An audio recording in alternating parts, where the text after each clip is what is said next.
في سؤال ناس كتير بتسأله: ليه كل مرة بدخل علاقة بلاقي نفسي بنجذب لنفس النوع الغلط من الناس؟ يمكن شخص بارد أو متحكم أو مش بيقدر وجودي، وبرجع أقول لنفسي: أنا ليه دايما بختار نفس النموذج؟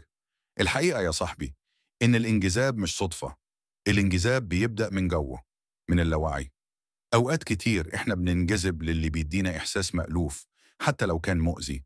يعني ممكن اللاوعي يختار شخص بيشبه حد في طفولتك، حد كان بيحبك بس بيأذيك في نفس الوقت، فدماغك تربط بين الحب والألم، فتبدأ تدور على نفس الإحساس من غير ما تحس.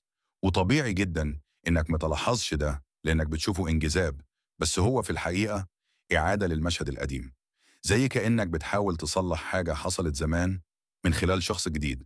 كمان الناس اللي عندها تقدير ذاتي ضعيف بيكون عندهم ميل ينجذبوا للي بيقلل منهم، لأن جواهم صوت بيقولهم أنا مش كفاية.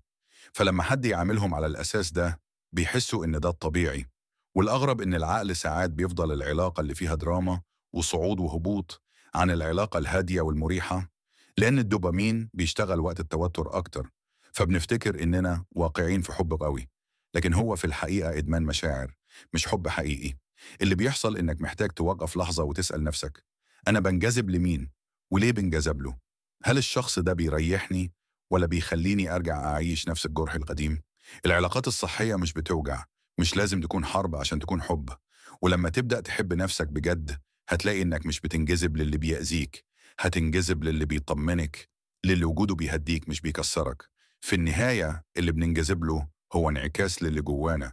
فلما تشتغل على نفسك دماغك تلقائيا هتبدأ تختار الصح بدل المألوف.